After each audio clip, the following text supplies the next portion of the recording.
મોદીના આગમનને લઈને સુરતમાં તૈયારીઓ પૂર્ણ। બપોરે પર્વત પાટિયા હેલિપેડથી નીકળી રોડ શોમાં જોડાશે। પ્રધાનમંત્રીના સ્વાગત માટે 28 જેટલા પોઈન્ટ બનાવવામાં આવ્યા।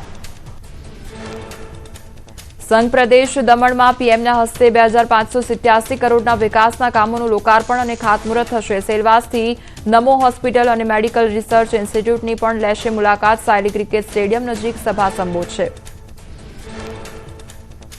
આવતીકાલે 8 માર્ચ સવારે નવસારીમાં પ્રધાનમંત્રી મોદી આંતરરાષ્ટ્રીય મહિલા દિવસની ઉજવણી કરશે। નવસારીમાં લખપતિ દીદી સંમેલનમાં હાજરી આપશે। કાર્યક્રમ પતાવી સુરત એરપોર્ટથી દિલ્હી જવા માટે રવાના થશે।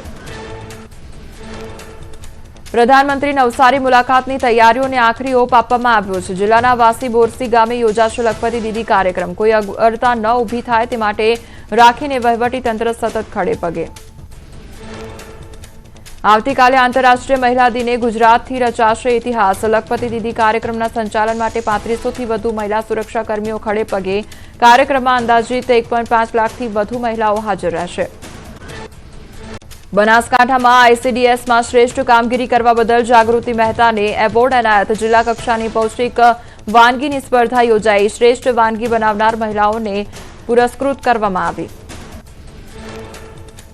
જ્ઞાનપ્રકાશ સ્વામીના બફાટ સામે સાંસદ પરિમલ નથવાણીએ સોશિયલ મીડિયા પર પોસ્ટ શેર કરી।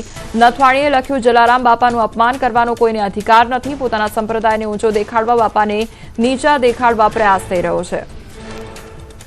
વધુમાં કહ્યું, લાખો લોકોની આસ્થાને ઠેસ પહોંચાડનારે તાત્કાલિક વીરપુર જલારામ બાપાના મંદિરે જઈને પોતાની ભૂલ સ્વીકારીને માફી માંગવી જોઈએ। પશ્ચાતાપ કરી લોકોનો રોષ ઠારવવો જોઈએ।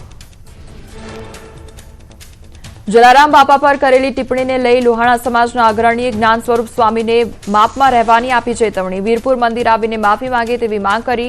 કહ્યું, સ્વામીએ ફેમસ સવાર ન આપવા જોઈએ, આવા નિવેદન। જ્ઞાનપ્રકાશ સ્વામી સામે ફરિયાદ નોંધવા અરજી। રાજકોટમાં જય ભારત ધામેચંદ નામના વકીલે પોલીસ કમિશનરને કરી અરજી। જલારામ બાપા અંગે સ્વામીના બફાટ બાદ નારાજગી। હળવદના હરિકૃષ્ણ ધામના ભક્તિ હરિસ્વામીએ માંગી માફી। સ્વામીના બફાટથી ચારણ સમાજમાં ફેલાયો હતો રોષ। તાજેતરમાં એક પ્રવચનમાં અંધશ્રદ્ધા કરવાના હેતુથી ચારણ માતાનો એ પ્રસંગ કીધો હતો। પોરબંદરની એમ.કે. ગાંધી સરકારી શાળામાં ખાનગી શાળાને ટક્કર આપે તેવી સુવિધા અને શાળાની વેબસાઇટ અને મોબાઈલ એપમાં તમામ કામગીરી। એપમાં વિદ્યાર્થીઓનો પ્રોગ્રેસ રિપોર્ટ અને એટેન્ડન્ટ સહિતની બાબતો ઓનલાઈન વાલીઓને ઘરે બેઠા મળે છે માહિતી। પ્રધાનમંત્રી નરેન્દ્ર મોદી આજથી 2 દિવસ ગુજરાત પ્રવાસે। આજે સુરત અને આવતીકાલે નવસારીમાં પીએમ મોદીનો કાર્યક્રમ। બપોરે 1.5 કલાકે સુરત એરપોર્ટ પર આગમન કરશે પ્રધાનમંત્રી। 1 કલાક 45 મિનિટે એરપોર્ટથી સેલવાસ જશે। સાંજે 4 વાગે સુરતના પર્વત પાટિયાથી લિંબાયતના નીલગિરી મેદાન સુધી રોડ શો કરી જાહેર સભા સંબોધશે। પ્રધાનમંત્રી ગરીબ કલ્યાણ અન્ન યોજના હેઠળ 2 લાખ લાભાર્થીઓને એનએફએસએ કાર્ડનું વિતરણ કરશે। મુખ્યમંત્રી ભૂપેન્દ્ર પટેલ પણ તેમની સાથે હાજર રહેશે।